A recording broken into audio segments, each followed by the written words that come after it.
Welcome back, everybody, to Business Monday. We're here at the Navigant Credit Union Broadcast Center.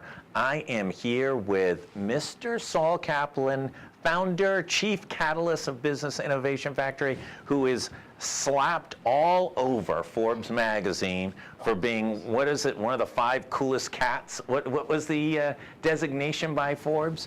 Well, there was an article this week from a regular contributor in Forbes who lists the top corporate innovation events, and our summit was listed in the top 5, which is a big honor for us. Lots of national publicity, creates a lot of buzz and interest for the event. So we're honored. It basically, said if you had to pick 5 conferences to go to get the most compelling ideas for innovation and to create the best networks and connections, that these were the 5 events. And so to be listed on this was quite an honor.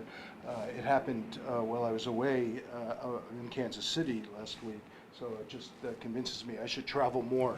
Good things happen. So how many, when you were at the airport, how many autograph seekers came up to you looking for? And just we just got notified that GoLocal's press pass has been replaced by the Wall Street Journal, the Financial Times, and the New York Times, now covering BIF Summit.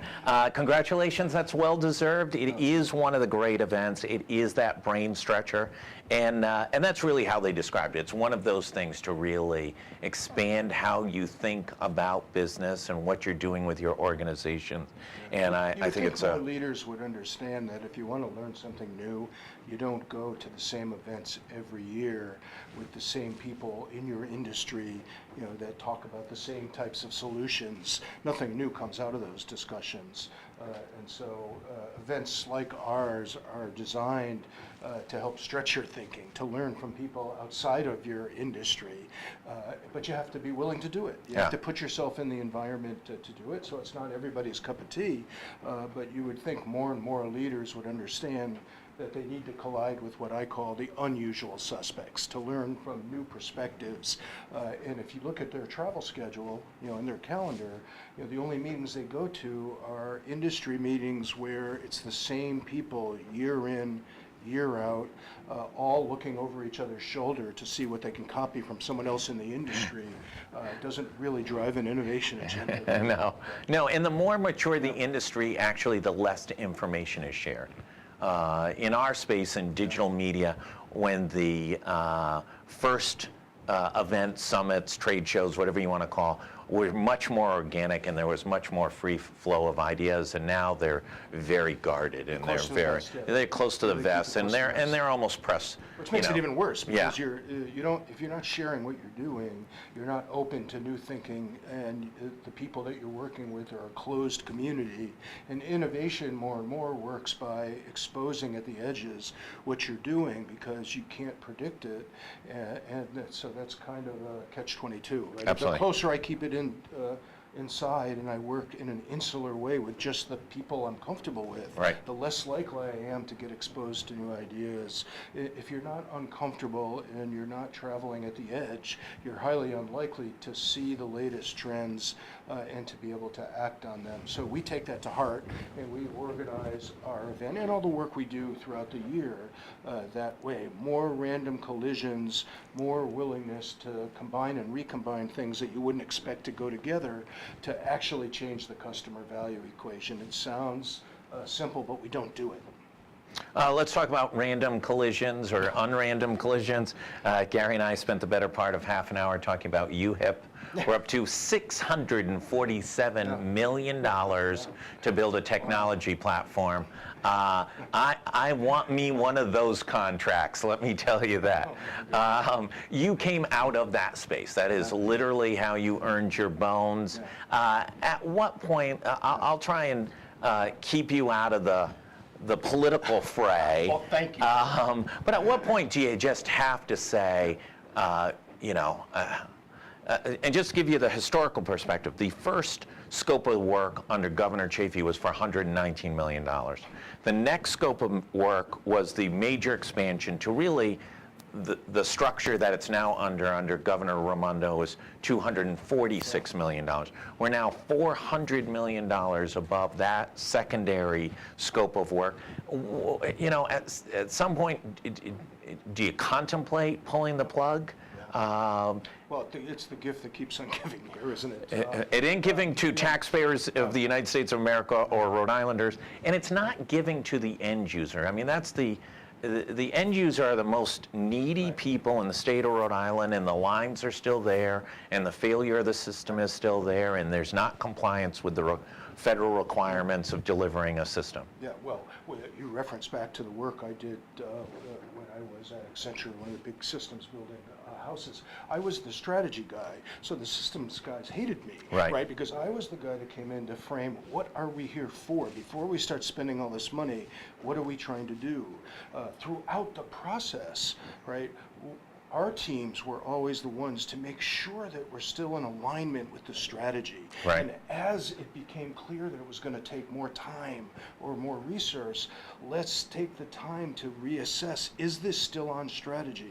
Your question about when do you pull the plug is always about from here forward, right? And to try to leave behind the politics, you know, and the difficult decisions about the sunk costs, right? Absolutely. The question is always, what does it take to finish it?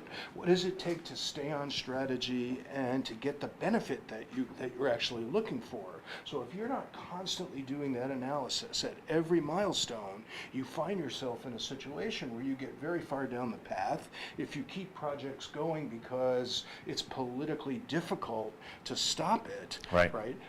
My question is always, even now, even this far into UHIP, right? We can go back in time and we can say, should we have done it differently? But that's academic, right? Absolutely. And in and politics, the money's, we like to do that. Right. But for me, this is a straightforward analysis of where are we, how far are we away from getting the actual benefit. I agree with you that the benefit has to be framed from the lens of us citizens who live here, the people who need access to these capabilities and to these resources and these programs, as opposed to the business case from what's the head count in government, you know, that we're going to be able to count, or the money there. That's a secondary objective. Right. I don't think we were as focused on by putting all of these disparate systems into one mega project, what the actual benefit was to the people who benefit from these things. And I think we've been fighting that all along through multiple administrations. This latest round, here we go, you know, now it's 20% of the resource that comes, give or take, from Rhode Island, you know, versus about 80% that comes from the feds. But still the same analysis. You would think that the feds would ask the same question, right? But for us, 20% of a very big number is real money, right? And so it is absolutely right to ask the question, how far are we away? What confidence do we have that we can get there? Then you dial in the partners. So it's still not clear to me the extra $30 million that the Rhode Island is going to have to bear. What burden is, you know, Deloitte going to play in that? We still don't know the answer to that question. But either way, how close are we? Are we going to actually get the benefit? Are Rhode Islanders going to benefit from this? And should we, you know, suck it up and see our way through to the completion? What you have to do to answer your question about when should we pull the plug, you have to compare the go-forward path to finish it with the alternative. Right? So before you can say pull the plug, that might sound great politically. What would you do if you did? If you literally pulled the plug on this project this far into it? Well, certainly there was an infrastructure system in place prior to the launch of UHIP. Is it still up? Don't know the answer. So, but also let's add one more wrinkle to a very complex question, which is, listen, when it was envisioned in Chafee's second to last year, we're talking about 2013 going into 2014. We're not talking about 5-year-old technology. That's where the award was given to Deloitte. 5 years in technology, infrastructure, and platform is 1 billion years in the structure of the Acropolis. So, you know, At what point are we going to just be kicking ourselves? This has all, listen, we've already had threatened litigation. I believe there's pending lawsuits that are on hold for whatever reason, either via negotiations or for political reasons to get through an election. But at some point, there's going to be some level of mediation at best or litigation at worst over a significant amount of financial resources in all likelihood. To your point about the huge project done in a way that by the time you get there becomes obsolete given new technologies. Right. This is a question I've had all along, right? How unique is the need here in Rhode Island versus the other 50 states and large municipalities, right? And I already know in some of these cases, like for SNAP and some of those other programs, there are national providers that have a platform that works across the country, and they put a front end on it, you know, to make it custom. Give it a state logo. And then all the changes happen behind the scenes, and the way you pay for that access to that is different than hiring the huge consulting firms and then having to maintain and operate the system here locally. We're heading towards a world where more of those capabilities are in the cloud, right? Than big, huge systems that are built locally in the company, in the municipality. So I have that same question about, you know, what was the evaluation of stick building a system locally with very large contracts versus using third-party platforms and then customizing what was really important to customize here. And now we've gone so far down this path that the only analysis you can do is what does it look like if you stop it? What does it look like if you complete it? And you have to factor in the alternatives, right, in order to do that math. And I'm not close enough to the details to understand that. And then, of course, politics does, in fact, enter into it, because who wants to stand up and say we're pulling the plug on an investment that big, even if that's the right answer? So you're right, it's complicated math. We're very deep into it. And now we should be all in on getting the benefits to our families and making sure we have the fastest, most economic path to get there, not factoring in the sunk costs that are already. If this was the private sector, and it's not, right? It's not, and I think sometimes we confuse public sector versus private sector. But if this was the private sector, what would be the path work? Would it be bringing in a separate consulting group to analyze where we are to date and to get some independent thought process? Well, I'm not so sure. A lot of people like to think the sectors are so different. The truth is, large enterprises that make big capital-intensive systems choices have this exact problem we're talking about, where a particular CEO and leadership team, you know, gets committed to a very large capability. We went through this with enterprise systems. Right? And guess what? All the different functions that used to have their own system, right? They resisted it, right? Because it meant they had to conform to what a common. It's the same story as with UHIP, right? So we had the same thing. Each of those programs wanted their own system, and they resisted the change. So some of this is technology, a lot of it is people, right? And being willing to work on a shared platform in service of better value, not just for your program, but for everyone. I'm sure when UHIP was imagined, it was with a case, just like any big corporation that says to every function, I don't care if you're in manufacturing or distribution or marketing and sales, we're all going to work on a shared platform, and you have to move there, and you need the power of leadership to drive you there, and you have to get there fast enough so that everybody can start working in concert. The minute you allow those different functions, different programs here with UHIP, to resist it, and the people that support those programs to lean against the change, right, and to slow walk whether they were moving to the platform. Now you have a much bigger problem than just technology. And guess what? In a lot of these projects, it's those people issues, right, that we don't put the resources behind. We expect the people issues to resolve themselves. Those are the hardest issues. It's never just the technology It's all about everybody buying into a shared vision of what we were trying to do. So even if the case was solid when you had first started, along the way, we didn't have all of the leadership necessary to look at the milestone and say, where are we? Call out people issues that weren't conforming, right? Be able to tailor the technology approach along the way, and we just got ourselves deeper and deeper. And now we're at a point where, boy, to try to spin the scenario where we're going to walk away from all that, that's really hard to wrap your mind around. More importantly, figure out what's left to do. Yeah. Get it done so we can get this journey behind us.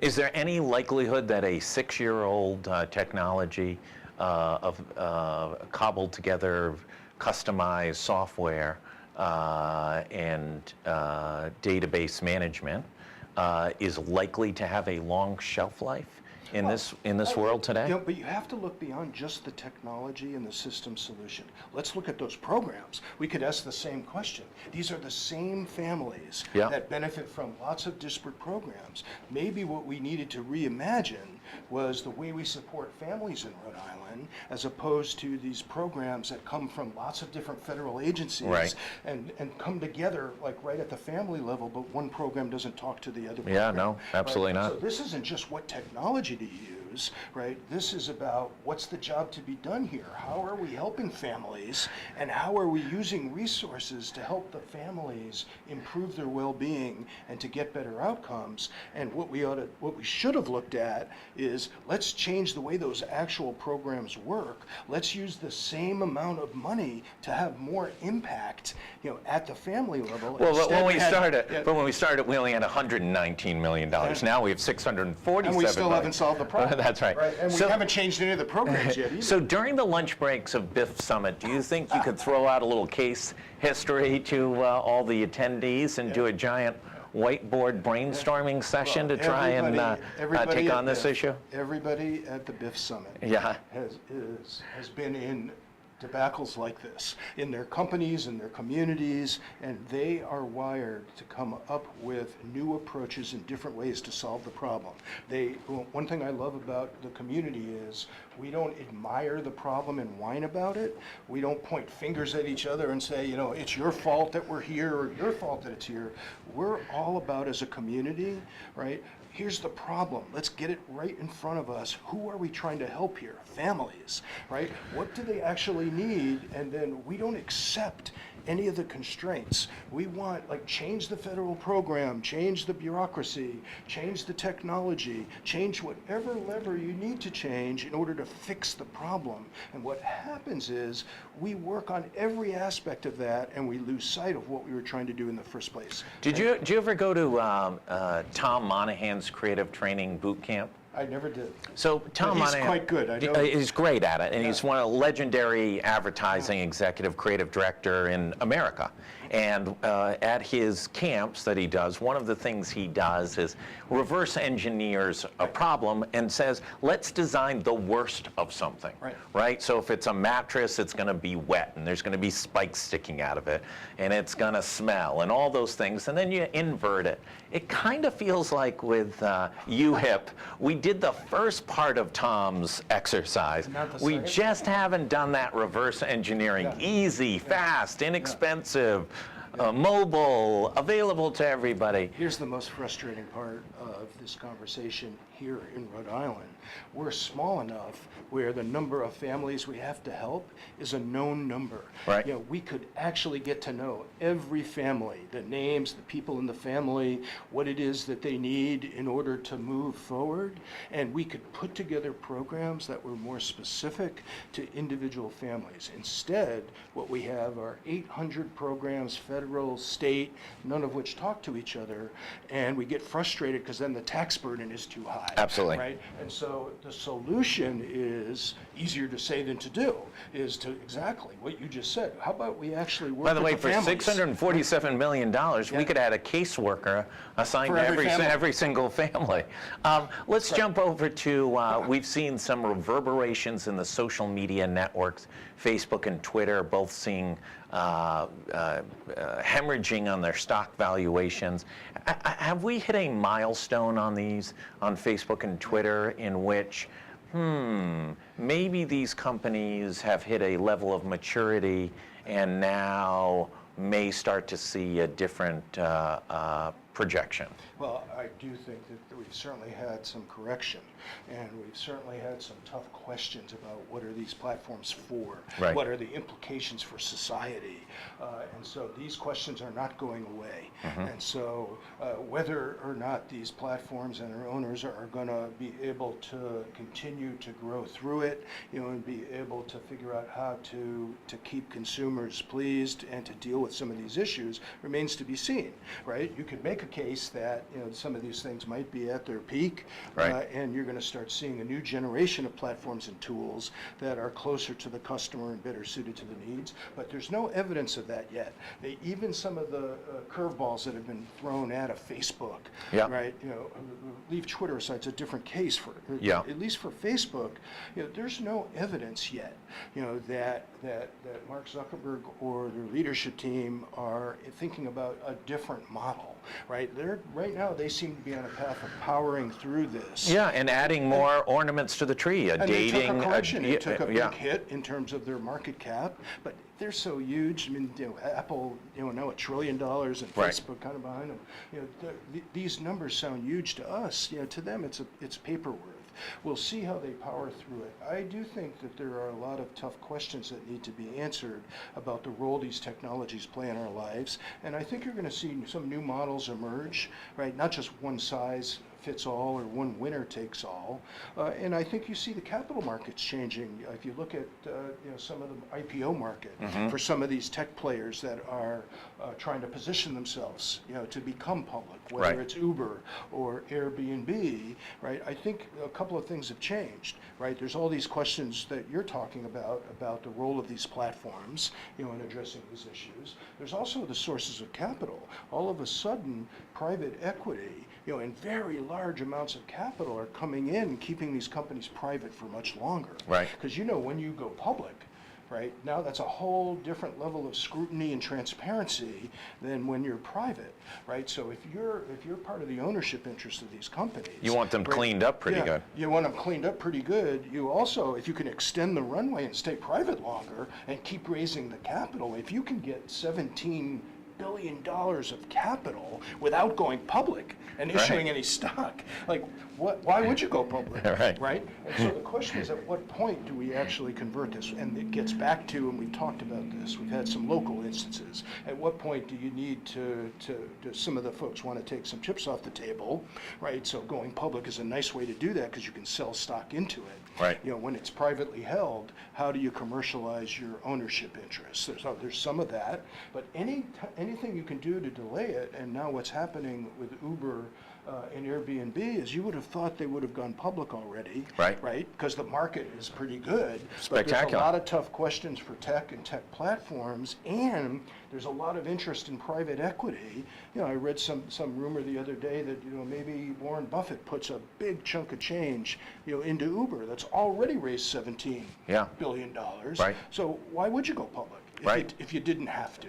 So I think there's a lot of things that are changing, ranging from the way we think about these big tech platforms and the way we raise capital, to advance those platforms is changing. So I think I think we have to see some shakeout, and then we have to wait and see what those changes mean if you're sitting there on the sidelines, trying to start something or raise capital. But there is also a reality of market changes, and back in the day I was involved with a company, missed their opportunity, hit the tech bubble, and they were dead, gone, buried. Gone. Yeah. And they were a Class A IPO. They'd raised it $50 or $60 million through a C round. They were ready to go, and they decided to hold off a few months, and big mistake. No, but it's a timing game. If you can predict the future, you're better than me, right? If you can predict the future and know what's the exact right time to go, right? I don't think it's that the multiples have suffered. Yeah, there's been a little bit of a correction, but they could go, and they could get a very healthy multiple for what they're doing. The question is it the right time to take it public, to be transparent, because you know what you have to do, not only to support the IPO, but also on an ongoing basis when you're a publicly traded company, what you have to share and communicate is much different than when you're a private company. So you saw Facebook and Twitter, both public companies, take significant stock hits, losing about 10 to 20% of their value in a week's period of time. On the flip side, you saw Amazon racing through the roof and raising more and more questions about whether or not there's a role for regulatory action. I think sort of, that company just continues to spread its wings and continues to dominate the retail world, expanding in services and different offerings that they make to the consumer. Where you get any sense of, in your crystal ball, what the challenges are going to be? Is de facto Amazon's really biggest challenge the regulatory world of the of concerns about monopolistic structure and its impact on the marketplace? They certainly have to pay more attention to that than they ever had before. I've said to you before, I think a lot of this HQ2 thing and opening this up to 20 now cities around the country, right, is, yes, in part tapping into talent rather than relying on one geography for all that headquarters talent, right, but it's also a part of their strategy to increase their surface area in the public, right, to get more government institutions, kind of embedded in the story. Right. And so I've always thought that, which is why I don't have any inside information, but it wouldn't shock me if they were down in the Washington corridor, building a huge economic presence there. It's also fun to watch the economic incentive play, because here they come, $5 billion of promised capital, 50,000 jobs going to another location, and all of these 20 places, now they visited all 20 of them. You still can't get any real detailed information about what these offers are and how much taxpayers are going to demand on to pay this. So you start to see some of that pushback. I mean, I'm surprised. I mean, I would have thought it's in Amazon's best interest to get as much as they can, but given what they need to do in terms of changing the conversation from a regulatory standpoint, they should have forced everyone to be transparent. Mm-hmm. You want to be one of the finalists for this, you share transparently what it is you're proposing for us, because it's not in Amazon's best interest to go pick a community where the first time the taxpayers hear what their politicians there's a promised, revolution. Yeah. You can imagine how big those incentive checks are going to be, right? I would have forced it to be transparent much sooner and take the risk. Like Boston's been more transparent than many of them, and some people say that's hurting their chances, right? But as far as I'm concerned, if you're not transparent with the taxpayers in your community about what will likely be the biggest set of incentive checks ever written by whoever wins this, I mean, I can't wait to see who the politicians are. Well, and part of the reality of Boston is there really is the question, could you even add 50,000 new jobs to the Boston metro area just from a physical infrastructure standpoint, locating them, et cetera, et cetera. Last thing before you go, BIF Summit, we are now 5 weeks away. No pressure. We've talked about Forbes' recognition of being one of the top 5 such meetings in the United States. Let's talk a little bit about who else can we expect, and how close are we to sellout? Yeah, so we're right on track. I mean, we track it pretty closely. We sell it out every single year. We try to leave enough room for scholarships, and for people that we really want in the room that don't have the resources for it. We're very generous that way. So there's always an opportunity for someone who's really motivated to come. But we sell it out every year. We're limited by the 500 people, right? The prices on Ace tickets are already peaking at about $1,700. Yeah, well, we're grateful for that because it helps offset the costs of what we do. But it will sell out. We're ahead of track from where we were last year. It's always frustrating because people wait until the end. Right. Wish they would make the commitment sooner, but oh well, that's just human nature. Today I spoke with Rita King, who's one of the storytellers. Rita is the executive director of a Science House down in New York. She's one of the world leading experts in how to harness imagination.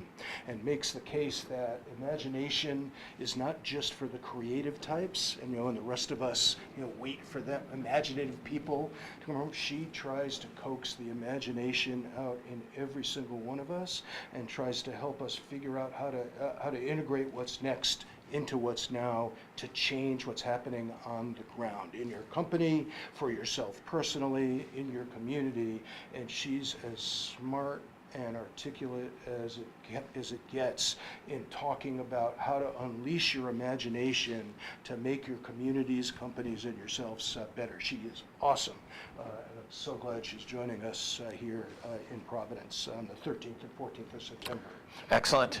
Last thing, Bird Scooters. We had Peter Nerona on here on Friday, and I think as Attorney General and the person who might have to defend the state of Rhode Island if he's elected, that this needs a little regulatory framework for people's public safety. We cringe looking out the window almost every day. Somebody goes zipping down. Sometimes we know the people. Most of the time, almost always, they don't have a helmet on. These are Providence roads. I don't know if they got the memo, but not always the most pristine, smoothest. This is not exactly the Indianapolis 500 course.